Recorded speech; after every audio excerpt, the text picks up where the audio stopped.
Y lo que quiero que piensen es esto. Una de las evidencias que hay cuando viene a la vida del ser humano eventos trascendentales, eventos que son más allá de simplemente en la mente o simplemente emocionales, pero que realmente impactan la vida del hombre, es que proveen evidencias. En mi caminar como hombre, como hijo, como esposo, ha habido por lo menos 3 eventos que puedo pensar ahorita que han dado evidencia y espero que hayan dado fruto y buen fruto. El primero de ellos tiene que ver con lo que sucedió hace casi 19 años. En julio 19 de 1997, el Señor me permite casarme con mi esposa después de 6 meses de ser novios a larga distancia, porque en aquel tiempo no había medios sociales, no había celulares. Entonces nos permite casarnos y obviamente eso trajo evidencias. Parte de las evidencias es que la mayor de nosotros estaba ahorita aquí cantando, y otra de las evidencias es tenemos una hija de ya 16 años y un hijo de 13 años. Evidencias es que en ese julio 19 del 97 dejé de ser soltero, obviamente empecé a vivir una vida de casado. Evidencias de eventos que suceden. Otro de los eventos que sucedieron en mi vida fue el de, give me the next slide, guys. Otro de los eventos tiene que ver con lo que sucedió hace aproximadamente 8 años. 8 años tuve la oportunidad de pasar de ser residente de los Estados Unidos a ser ciudadano de los Estados Unidos. Fue exactamente en el mismo mes que el presidente Barack Obama tomó la presidencia por primera vez. No tenemos ninguna relación entre él y yo, simplemente dije, quiero recordar que ese es cuando sucedió el evento en mi vida y me convierto en ciudadano de los Estados Unidos. Eso implica que a raíz de ello, aquí están las evidencias, de que porque he tratado y he luchado en los últimos 8 años de literalmente someterme a las reglas de la Constitución de Estados Unidos, es por eso que no estoy haciendo ministerio de prisión ahorita. Porque si violas la ley de Estados Unidos terminas en la cárcel, ¿no es cierto? Entonces por eso estoy libre, porque he tratado de mantenerme y vivir como un ciudadano en Estados Unidos. Otro es que he luchado en los últimos 8 años, o tal vez un poquito más, en aprender el idioma de esta nación, en acoplarme al sistema de aquí. En fin, hay evidencias de un evento que sucedió en mi vida. El otro evento que probablemente es el más importante en mí es que el 29 de julio de 1984, a la edad de 12 años, el Señor me permite entregar mi vida a Cristo y respondo al llamado de ser un seguidor de Jesús. Ahora, cuando pensamos en un encuentro con Cristo, lo que quiero que pensemos por un momento y otra vez, quiero que vayamos a este capítulo, porque en el encuentro con Cristo, en la cultura en que vivimos, hay una confusión de que mucha gente piensa que la evidencia de ser un seguidor de Jesús es que un día la persona vaya al cielo. Ahora, yo en lo personal estoy a favor del cielo. Yo en lo personal deseo que todos vayan al cielo. A mí me agrada la idea de ir al cielo, y yo entiendo que el cielo es un lugar específico. Entiendo que el cielo es una persona, su nombre es Cristo, porque no me interesa si está arriba o está abajo, no sé dónde está, pero eso es lo que sé: donde Cristo está, ahí es el cielo. Por eso digo que es una persona. Entonces, el punto es estoy a favor del cielo. La única confusión que yo pienso que hay, o que ha habido y que sigue habiendo, es que pensemos que esta es la razón principal por qué alguien entrega su vida a Cristo.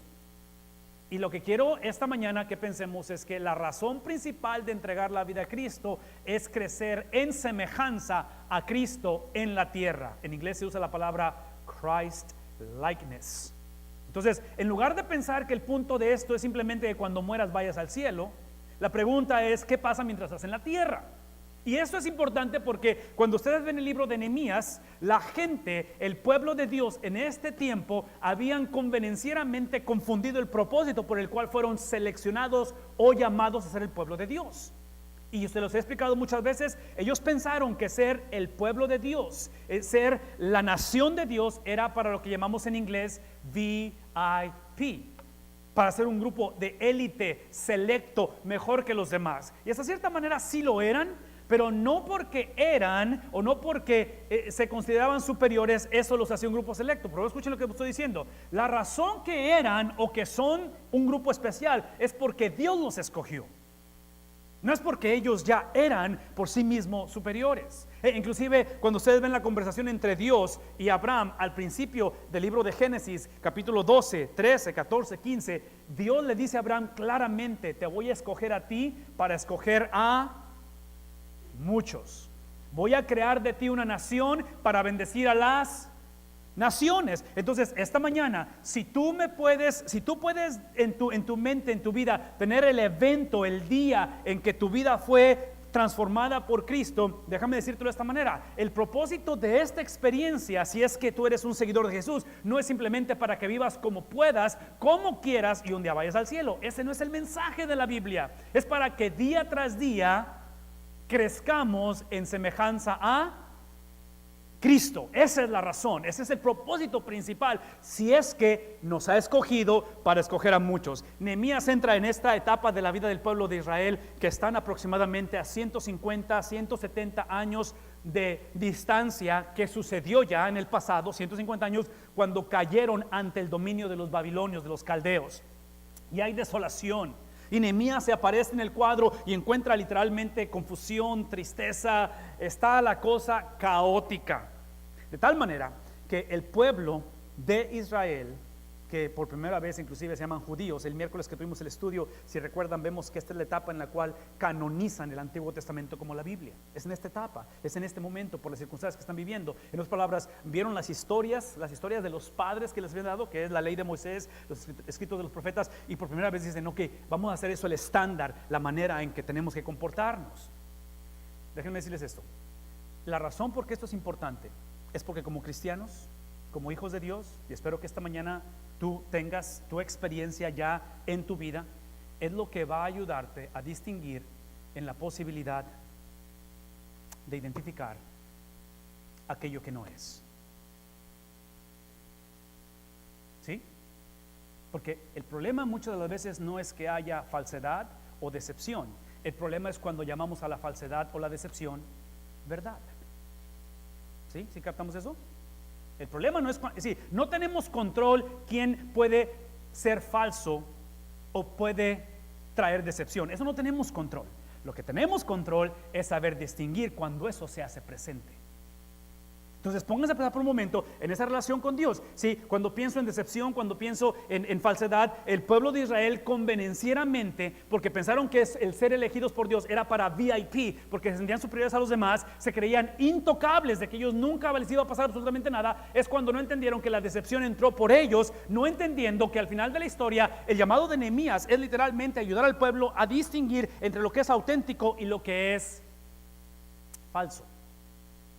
Entonces, ¿qué si yo te dijera esta mañana que a lo mejor parte de la conversación de nosotros, hablar de Jeremías, es encontrarnos en un día como este, marzo, abril, mayo, junio, julio, agosto, septiembre, octubre y noviembre? Estamos literalmente a 9 meses de que haya una nueva persona en la Casa Blanca declarado presidente de los Estados Unidos de Norteamérica. ¿Sí? La pregunta es esto: ¿cómo elegir? ¿Cómo navegar una cultura en la cual estamos confusos, en la cual hay decepción, en la cual no sabemos, a lo correcto le llamamos incorrecto, a lo incorrecto le llamamos correcto, y en fin, ¿sí me explico? Es una situación en la cual no sabemos distinguir muchas veces, y al final nos encontramos en un momento en el cual quisiéramos simplemente no tomar decisiones. Bueno, esto que estoy hablando obviamente tiene que ver con la esencia, el carácter de Cristo, y aquí es donde potencialmente quiero dar el beneficio de la duda a todos, porque aquí es donde nos confundimos un poquito. Hablo de esto porque en la esencia de Cristo, una de las cosas que va a distinguir el Evangelio es que Cristo, mucha gente dice que fue 100% hombre, 100% Dios, Cristo, lo cual es cierto, pero a la misma vez no es cierto. Cristo fue 200% hombre.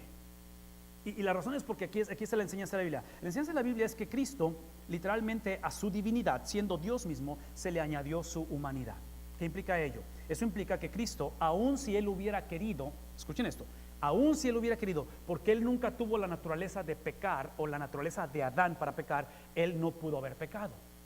Y eso es extremadamente importante, porque lo que estamos por ver ahorita en el capítulo 1, al final del capítulo 1, vamos a ver que literalmente el pueblo de Israel va a tener que ser liberado. Va a tener que ser liberado de esta experiencia en un momento dado de confusión. Va a tener que aprender a navegar una generación caótica, y la única manera es que tienes que entender esto, tenemos que entender esto, que la manera de navegar esto es cuando tenemos que esta confusión o este problema tiene que ver con la santidad de Dios, con la esencia de Dios, y todo esto otra vez me pone nervioso, porque en una generación donde Hollywood está dictaminando nuestra teología. La gente está viendo películas como esta que acaba de salir, que es Gods of Egypt, los dioses de Egipto. Acaba de salir, está recién salida. Y mi problema con ello es que muchos de nosotros como cristianos creemos, literalmente creemos, que este tipo de películas, de manifestaciones, son las que nos dan un mejor entendimiento de quién es Dios, en lugar de que sea la palabra. Es lo que estoy explicando en confusión, ¿sí me explico? Es lo que Nehemías encuentra. Y la pregunta es, ¿cómo navegar esto? ¿Cómo tomar un matrimonio en el cual el problema no es la existencia o la ausencia de Dios, pero la confusión de quién es Dios? ¿Cómo navegar en una cultura donde estamos a 9 meses de la elección de un nuevo presidente y no sabemos dónde está el norte, el sur, al este le llamamos oeste, al oeste le llamamos este y no sabemos ni por dónde empezar? ¿Sí me explico? ¿Qué hacemos al respecto? Nehemías en el capítulo 1 versículo 10 dice, ellos, Nehemías trayendo su plegaria delante de Dios. Capítulo 1 versículo 10 dice, ellos son, ¿qué cosa? Tus siervos. Es obvio que Nehemías está encontrándose con una ciudad sin muros. ¿Recuerdan? Jerusalén, una ciudad con sus portones quemados, indefensos, caótico el asunto. Jeremías explicaba anteriormente, cuando tú lees Jeremías y escribe el libro de Lamentaciones, que literalmente las mamás, era tanta el hambre que las mamás están en una sequía donde literalmente no podían amamantar a sus bebés y eventualmente, y esto no es lenguaje figurado, es literal, eventualmente practican el canibalismo y se van a comer a sus propios hijos. Eso es lo que estamos encontrando y Nehemías está hablando en esa generación. Y dice él, ellos son tus siervos, y vean lo que dice, y ellos son tu pueblo. Entonces, aquí es donde quiero que pensemos. Si el significado de la vida se encuentra, por favor escúchenme, se encuentra en la presencia de un agente forense. Agente forense, ¿saben lo que es la palabra forense? Foráneo, no propio de alguien, su nombre es Cristo. Cristo viene y nos trae este proceso donde Él literalmente impone o donde Él deposita o donde Él coloca su justicia.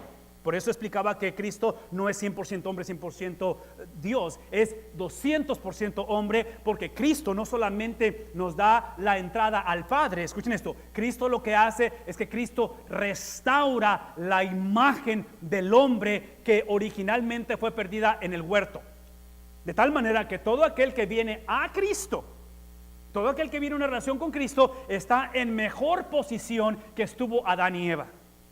Tenemos acceso al Padre. Entonces, esta experiencia en la vida de Cristo, que es santo, que es sin pecado, es lo que llamamos este proceso donde Él lo impone. El requisito que nos hace ser su pueblo es que el pueblo va a tener que entregar, así como le entrega su justicia, su perfección, su santidad, el pueblo entrega su pecado, su desobediencia. El problema con eso en nuestra generación es que cuando tienes una generación en la cual no creemos que hay pecado, una vez más, una generación que literalmente no queremos ofender a nadie, por eso no podemos decir que hay pecado, ¿verdad? Entonces, es difícil el intercambiar eso si no tenemos nada que intercambiar. Nehemías está diciendo, ellos son tus siervos, ellos son tu pueblo, el cual tú has redimido. Vean, está en pasado, redimiste en el pasado. Una vez más, redime. ¿Qué implica ello? Implica que el sentido de redención tiene que ver con alguien que está perdido, obviamente. Este sentido de redención es el que no solamente este agente, pero escuchen esto, este agente foráneo o forense viene y nos transforma, pero esta experiencia, por favor escúchenme, esta experiencia hace que nosotros nos convirtamos en lo que Pablo dice en Corintios, que ahora somos ministros, se nos ha depositado el ministerio de la reconciliación, que ahora somos agentes de reconciliación. Se los dije hace rato, fuimos escogidos para escoger a muchos, ¿sí? Una vez más, fuimos escogidos para escoger a muchos. Entonces, cuando habla acerca de la redención, está literalmente hablando de que en un año como en el que estamos ahorita, en un año de elección, tenemos que recordar las dos bases que les he mencionado. Una es de que la iglesia es un agente de redención, escúchenme, y el gobierno es un agente de redención. Ambas instituciones, tanto iglesia como gobierno, fueron creados por Dios para llevar a cabo los propósitos de Dios. Existen porque Dios los formó y Dios los creó. Es obvio que no es el caso de nuestra nación, porque yo voy a argumentar todo el santo día esto. No existe tal cosa como nación o naciones cristianas. Eso no existe. Solamente existen naciones que abrazan los principios del Evangelio. Voy a decir una vez más. No existen naciones cristianas. Estados Unidos no es una nación cristiana, porque no existe tal cosa. Solamente existen naciones o generaciones que abrazan los principios del cristianismo. Y mi pregunta es esto, cuando tratamos ese tema, ¿dónde creen que estamos como nación? Cuando se trata de los candidatos que están por llevar a la presidencia, ¿dónde está la conversación? ¿Nuestros candidatos abrazan el cristianismo o nada más tienen el título de cristianismo? Para distinguir eso hay que, una vez más, conocer y entender que somos un pueblo de Dios redimido. Y redimido, escuchen esto, redimido para que a través de cómo Él desplegó, mostró su poder y su fuerza. Sí, esta experiencia obviamente tiene que ver con lo que dijimos la semana pasada. Dice Jeremías, dice Nehemías, hablando acerca de cómo Dios ha funcionado y cómo Él lleva a cabo sus planes. Dice: Señor, Dios del cielo, grande y temible, que cumples, ¿qué cosa?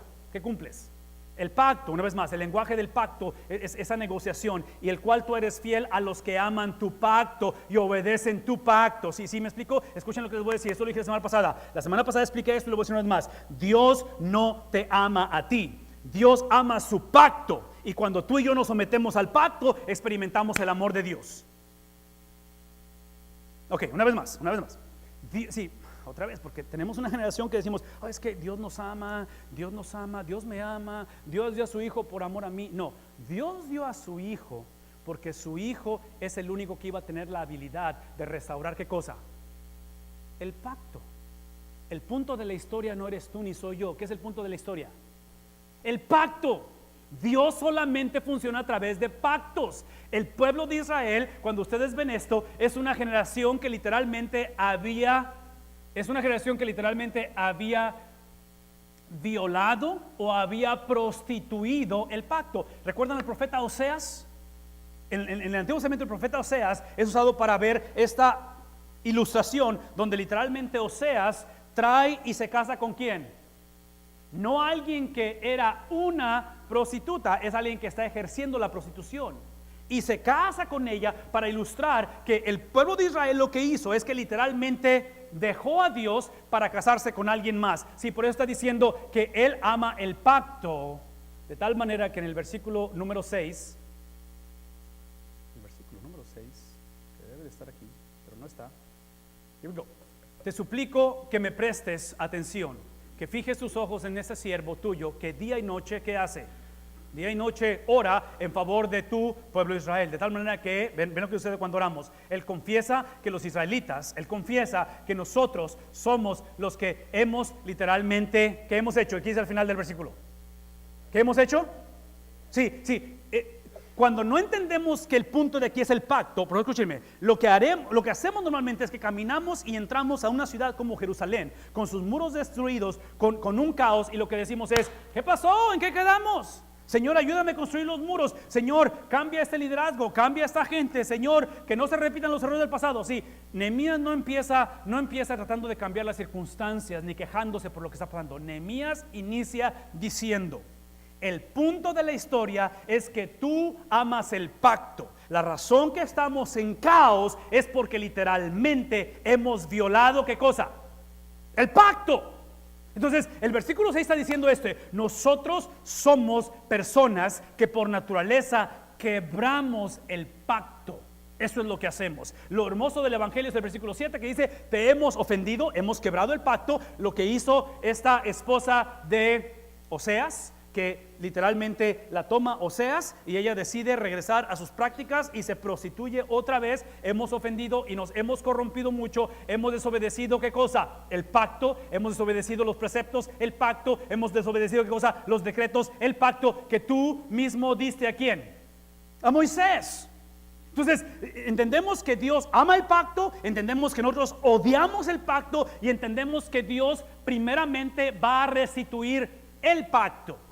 El punto de Nehemías es literalmente la restauración de los mandatos de Dios. No es simplemente la reconstrucción de Jerusalén, no es simplemente de que salgan del atolladero y sean otra vez la nación poderosa, no es simplemente de que dejen de tener muros que están destruidos o portones que están quemados. Sí, muchos queremos nada más los muros, muchos queremos nada más los portones, pero no queremos amar lo que Dios ama. Véanme tantito.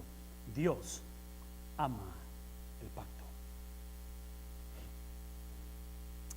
Esta mañana necesitamos orar, porque tal vez si yo pudiera dejarles algo esta mañana en sus corazones, en su vida, que lleven con ustedes, es que la esencia del Evangelio es este pacto. Por favor, escúchenme. Este pacto eventualmente se convierte en una persona, y su nombre es Cristo.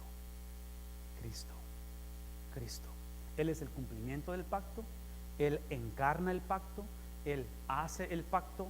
Él nos enseña lo que es vivir bajo este pacto, de tal manera que cuando tú tomas a Cristo, el versículo 11 termina diciendo esto. ¿Qué es la primera palabra en el versículo? La palabra Lord, Señor. Es la palabra que significa literalmente esposo, amo. Y lo que había hecho el pueblo de Israel es que literalmente, sí, una cosa es que yo dejara a mi esposa, una cosa es que yo divorcie a mi esposa, pero una cosa muy diferente es que yo deje a mi esposa, divorcie a mi esposa por alguien más. Esto es lo que hizo el pueblo de Israel.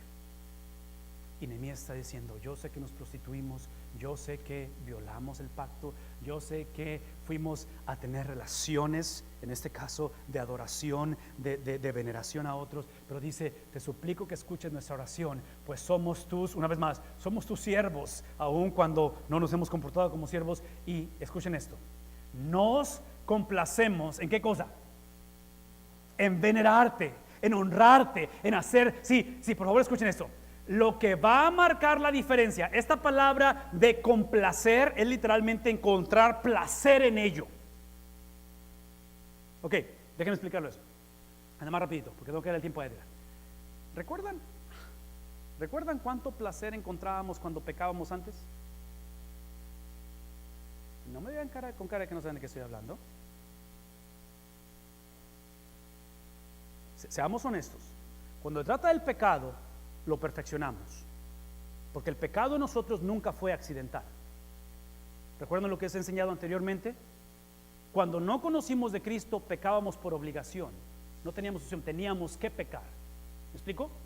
Ahorita pecamos porque queremos.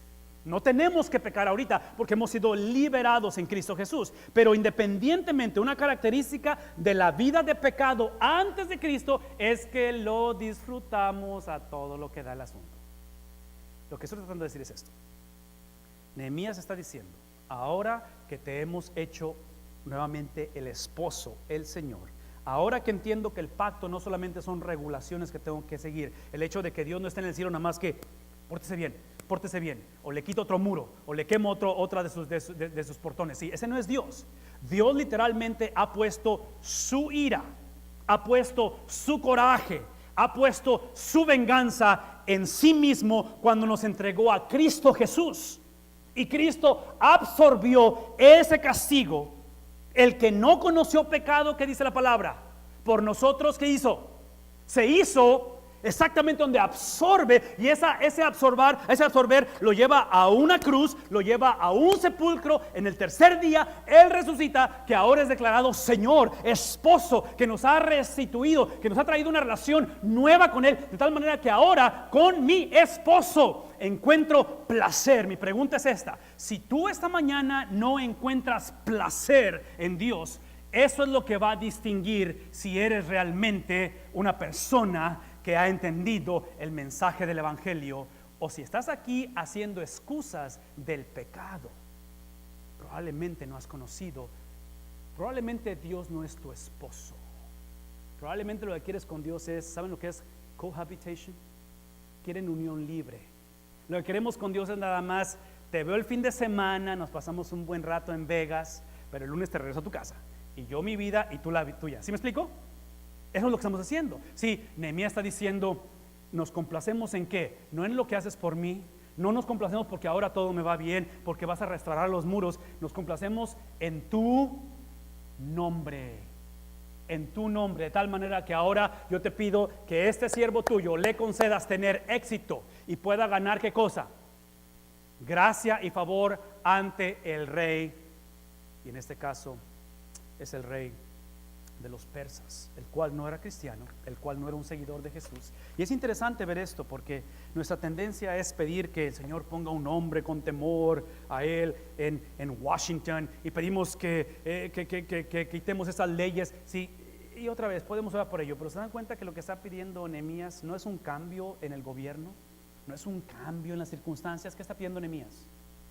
Está pidiendo que el cambio inicie primeramente en ¿quién?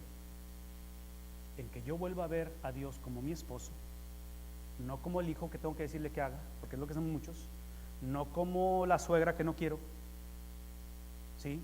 Necesito ver a Dios como mi esposo, como el amo, como el Señor, de tal manera que quiero encontrar gozo. Y es interesante porque ese es el capítulo 1, los muros de Jerusalén no están reconstruidos todavía, simplemente hay calamidad, hay caos, y él encuentra gozo en el Señor.